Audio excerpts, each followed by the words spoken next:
Course को choose करने का तो ऑप्शन आ ही नहीं रहा है। फॉर्म में कहीं कॉलेज का नाम नहीं दिया हुआ है, कॉलेज कैसे मिलेगा? प्रेफरेंस शीट बनानी है क्या NC web? Hello friends, welcome you all in this video again. इस वीडियो में मैं आप सभी से बात करने वाली हूँ NC web under graduate admission से रिलेटेड जितने भी आपके डाउट्स हैं, जो भी आपके कन्फ्यूजन हैं, सब कुछ सॉल्व करूंगी। एंड यस, चैनल को सब्सक्राइब करके बेल आइकन को जरूर प्रेस कर लेना, क्योंकि आगे अब कट ऑफ आने वाली है। कट ऑफ आएगी तो सारी अपडेट सबसे पहले मैं आपको यहीं प्रोवाइड करूंगी। And second thing, Telegram channel भी आप ज्वाइन कर सकते हो, क्योंकि वहाँ पे ऑलरेडी वैसे तो मैंने प्रीवियस ईयर की कट ऑफ डाली हुई है। इस ईयर की भी कट ऑफ जब आएगी मैं वहीं पे सबसे पहले आपको अपडेट करूंगी, तो प्लीज़ ज्वाइन कर लीजिए, आपके लिए बेटर रहेगा ना। अगर मैं बात करूँ एनसी वेब अंडरग्रेजुएट एडमिशन की लास्ट डेट क्या है, बच्चों देखो लास्ट डेट अभी तक ऑफिशियली अनाउंस नहीं की गई है, बट प्रीवियस ईयर ट्रेंड्स को अगर हम देख के बात करें तो आपका ऑलमोस्ट आप कह सकते हो कि कम से कम जुलाई एंड तक तो रहेगा ही रहेगा। जुलाई एंड के बाद ही उसका लास्ट डेट होगा, जो भी होगा अगस्त में, क्योंकि आपकी जो इसके पहले जो लास्ट डेट्स रही है ना, ऑलमोस्ट अगस्त के फर्स्ट वीक तक आपकी रही है लास्ट डेट्स। ठीक है, तो अभी जुलाई एंड तक तो आपके एनसी वेब की रजिस्ट्रेशन ओपन रहेंगे। नाउ सेकेंड आपका ये है, आपने 12th की मार्कशीट अपलोड कर दी है, लेकिन अपलोड करने के बाद भी आपके 12th की मार्कशीट में नॉट एप्लीकेबल आ रहा है जब आप अपलोड के प्रीव्यू सेक्शन में जा रहे हो।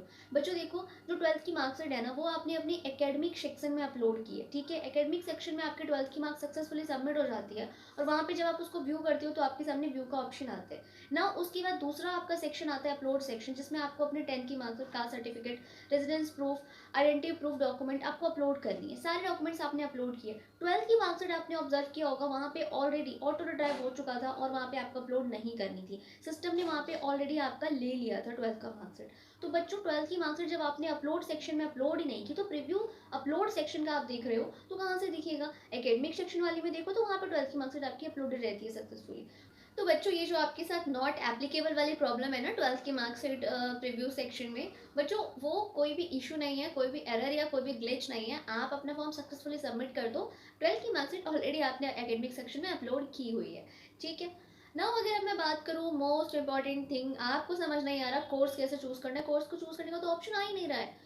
फॉर्म में कहीं कॉलेज का नाम नहीं दिया हुआ है, कॉलेज कैसे मिलेगा? प्रेफरेंस शीट बनानी है क्या एनसी वेब में? प्रेफरेंस शीट कब बनानी है बच्चों, मैं आप क्लियर करती हूँ, ध्यान से सुनना आप स्टेप बाय स्टेप। अभी आपको सिंपल रजिस्ट्रेशन करना है, जिस तरीके से रजिस्ट्रेशन में जो जो चीज़ें आपसे पूछी जा रही है, सब आप डॉक्यूमेंट्स आपको अपलोड करने, आप करके अपना रजिस्ट्रेशन सक्सेसफुली कर लो अभी। ठीक है, रजिस्ट्रेशन होने के बाद जब आपका रजिस्ट्रेशन क्लोज होगा और उसके बाद जब आपकी फर्स्ट कट ऑफ आएगी, ऑलमोस्ट जो आपकी अगस्त के सेकेंड वीक तक आने के चांसेस हैं फर्स्ट कट ऑफ की। तो जब आपकी फर्स्ट कट ऑफ आएगी ना, तो फर्स्ट कट ऑफ आने के बाद आपकी उसी पोर्टल, उसी डैशबोर्ड पे जहाँ आप अभी अपनी रजिस्ट्रेशन के बाद लॉगिन करके सारी चीज़ें चेक कर पा रहे हो ना, आपको दिख रहा है आपने ये फिल किया, वहीं पे लॉगिन करोगे तो कुछ इस तरीके का सेगमेंट आपको दिखेगा जो आप स्क्रीन पे देख रहे हो। ठीक है, अब आपको देखना है बेस्ट 4 के परसेंटेज आपके कितने आ रहे हैं। अगर आप परसेंटेज के अकॉर्डिंग किसी भी कॉलेज की क्राइटेरिया मीट कर रहे हो, तो अब आपको अप्लाई करना है, apply under first cut off. Apply करने के बाद आपसे एक बार फिर से आपका रेजिडेंस प्रूफ मांगेगा जो आप अपलोड करोगे। मैं ये प्रोसेस आपको बता रही हूँ ओरली,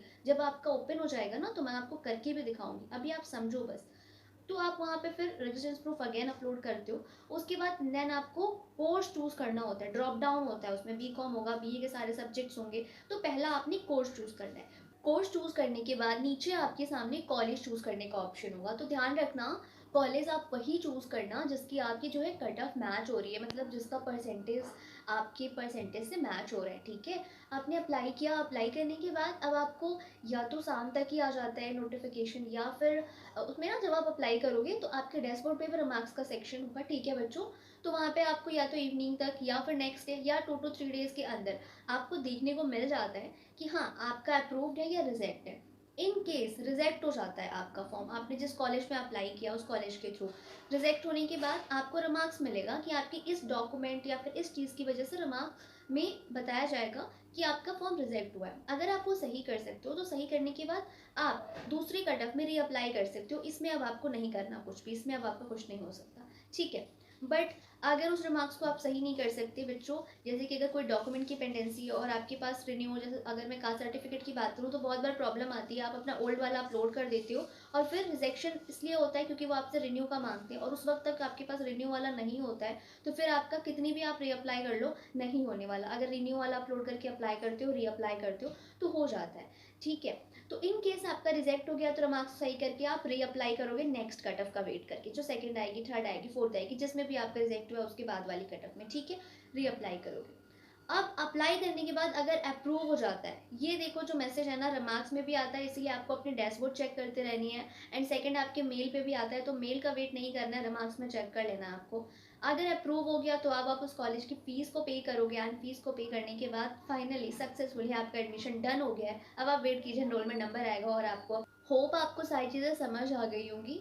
अप्रूव होने के बाद अब आपने कॉलेज को मिल गया, फीस आपने पे करी सक्सेसफुली, और फीस आपको हर कॉलेज के अकॉर्डिंग वाली पे नहीं करनी, ये भी डाउट मैं क्लियर कर देती हूँ। फीस आपको वही पे करनी है जो आपकी एनसी वेब की फीस है। नो मैटर मिरांडा हाउस की फीस कितनी है रेगुलर में, नो मैटर आदित्य महाविद्यालय हंसराज कॉलेज की फीस रेगुलर में कितनी है, आपको फीस वही पे करनी है जो आपकी एनसी वेब की फीस है। एक कॉमन फीस बीए और बीकॉम दोनों के लिए इवन सेम है आपकी, 7,000 समथिंग पर ईयर की, तो वही फीस आपको पे करनी है। ठीक है बच्चों, होप सारे डाउट्स आपके क्लियर हो गए होंगे। प्लीज़ डॉक्यूमेंट्स अपनी सारी चीज़ें सही से रखो और सही से रजिस्ट्रेशन में ही अपलोड करो, जिससे कि आगे रिजेक्शन की कोई भी चांसेस ना रहें। कोई भी डाउट है now comment on comment section. Next video में कीप वॉचिंग कीप लर्निंग।